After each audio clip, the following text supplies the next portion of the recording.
What's up, guys? David Midlife Crisis here, coming at you with another YouTube video. So this morning I was gonna do Lake Mary Cars and Coffee. Lake Mary Cars and Coffee was this morning. I was all psyched to go. I was like, let's do this. Got up early, even though I stayed out late last night for the Mid-Florida Cars and Grub. That video you've already seen has been premiered, so go check that video out if you can. But yeah, went out this morning and I tried to start this thing and it didn't act normal.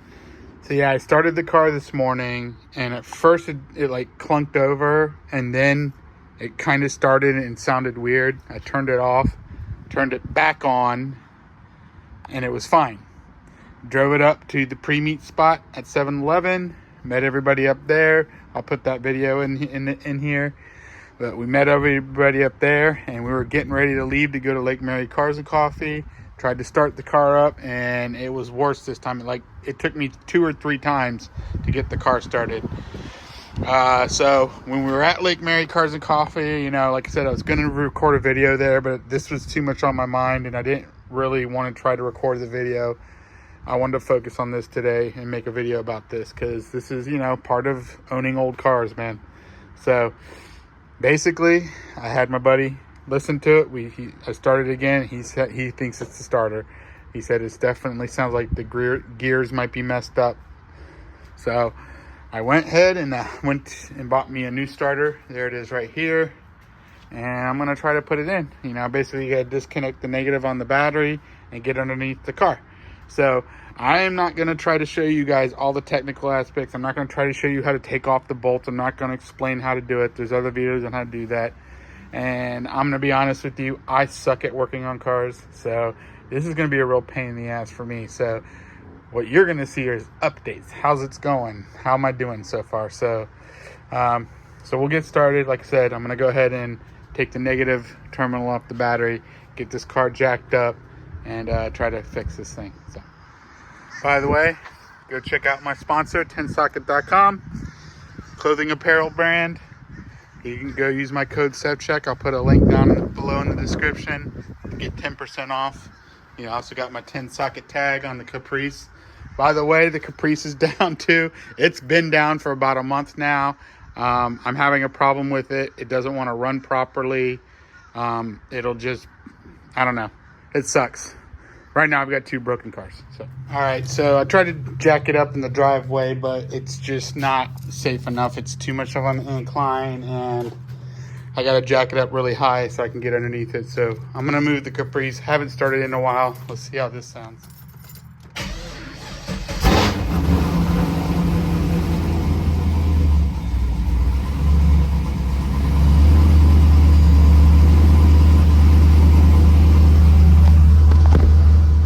Alright, so I got the car jacked up. Was able to get both sides jacked up, get jack stands under it. I'm trying to be safe. I also have the jack supporting it just in case the jack stand fails underneath the side I'm on. I got 2 of the bolts loose, but the one bolt I'm trying to get loose, I cannot get loose, and it is a very hard bolt to get to. It's the top bolt of the starter on the transmission. So I'm going to keep trying.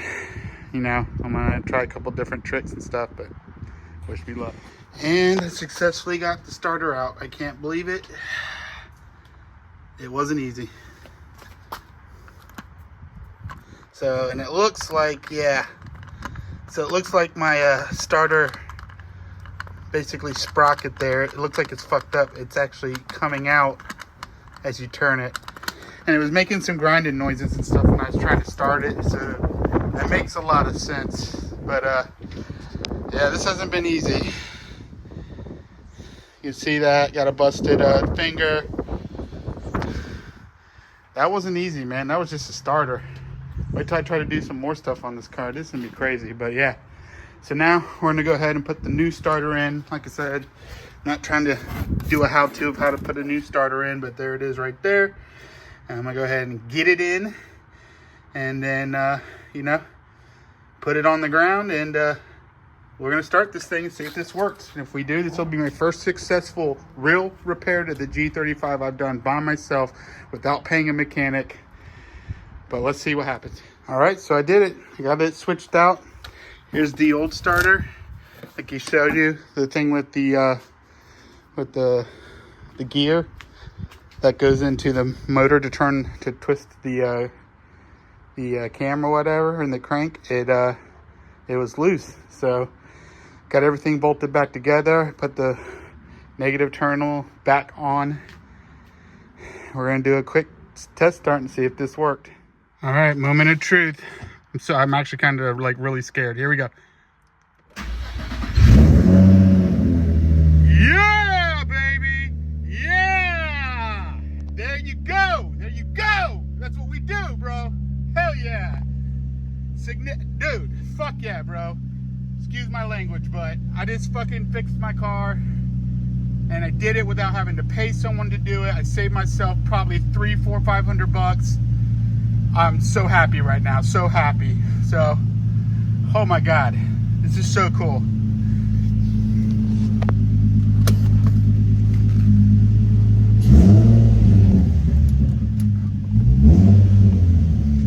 Look at my car plates, because I took the power out. It's now back in demo mode, and it's so funny.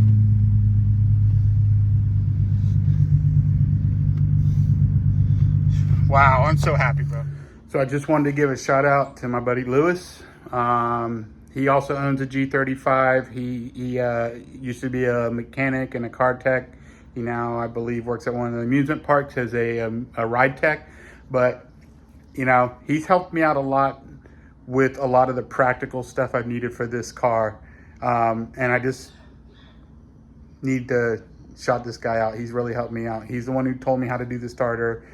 He's the one who said, you can do this yourself. You do not need to pay somebody else to do this. And then he's also the one who helped me with my camber problem with the car. So when the car was down, I don't know if you saw the old video, but when the car was down, my inner tires were both completely destroyed because of how bad the camber was on the car.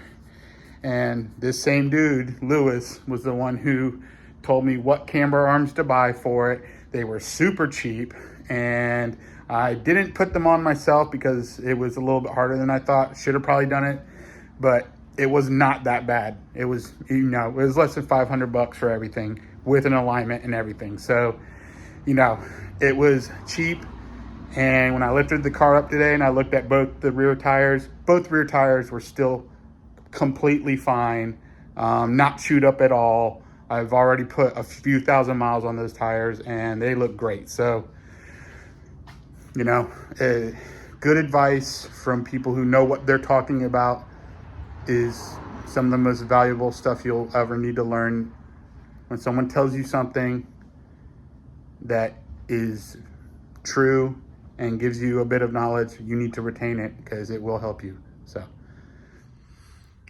all right, so now that we have the car fixed and I got to drive it around for a couple days, it's time to do something else to it. I decided with this car, I want to kind of make it a little bit nicer and try to make it a show car, a real show car that can win some trophies. So, you know, I've got some future plans for it, but for right now, I got to do something about this front bumper, and I want to show you what we're going to do.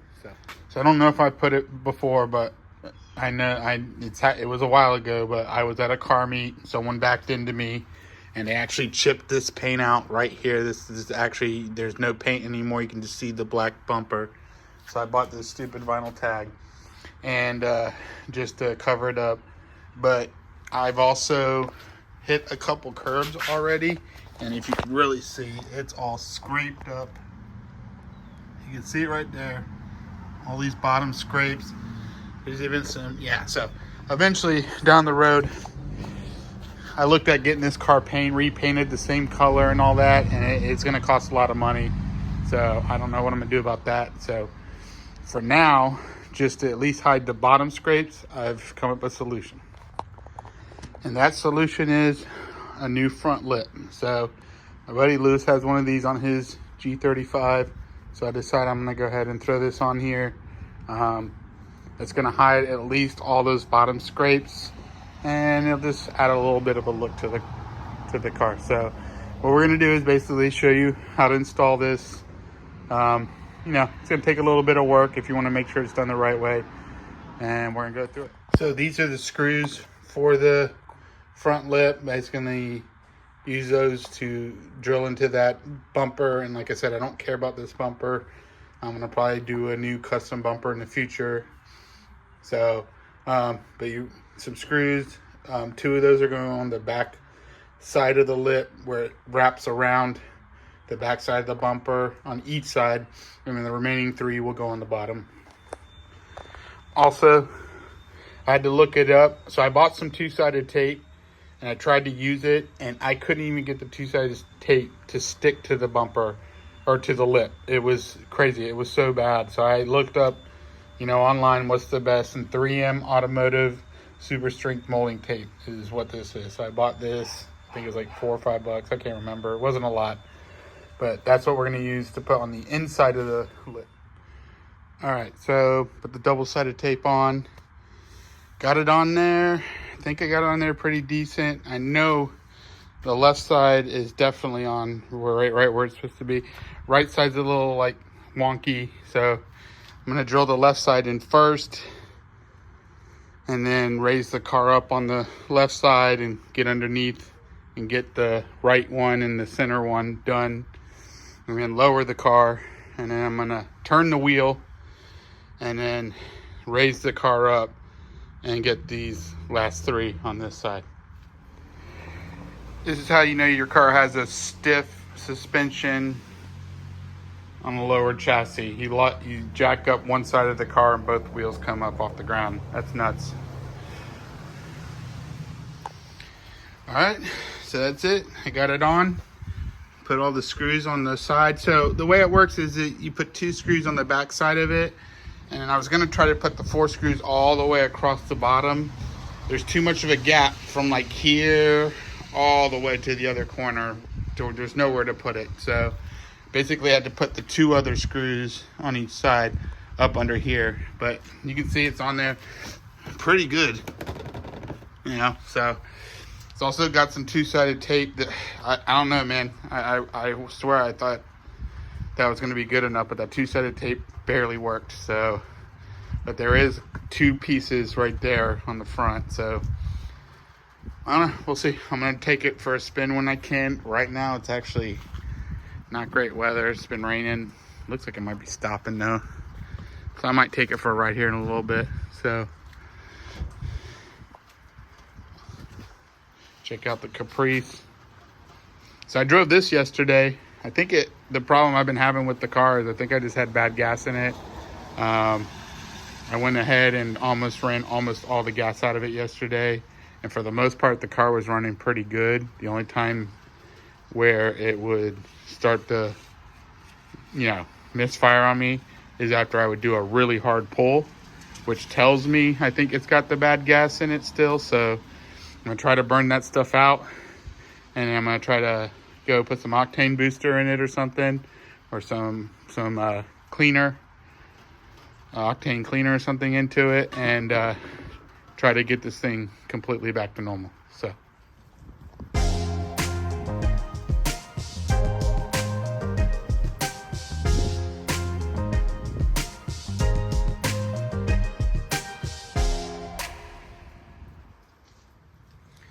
you can see it in the light now. It looks pretty good. Nice and squared off. Like, yeah, I like it. Be cool if I could paint match it, but yeah, it's color changing paint. So, man, that's so cool.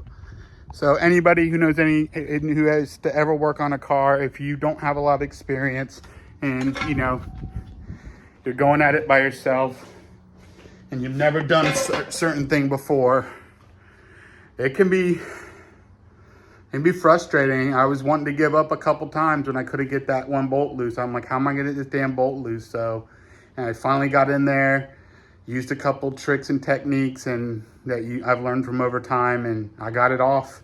Got the new one in. You heard it. It started right up. It sounds good. It cranked. No chatter with that gear. So I'm loving this. This is awesome. So, hopefully I can start doing more repairs on my car, because I'm tired of paying other people to repair my car. I'd rather do it myself. learn how to do it myself.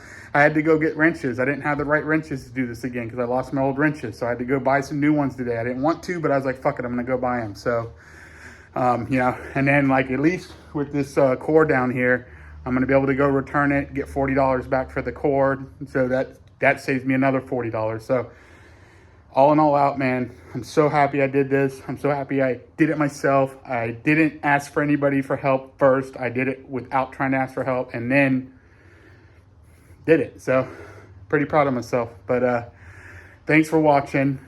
Please like, please subscribe. Please go to my sponsor, 10 Socket. I put, like I said it earlier, put the link down below with my discount code, 10% off.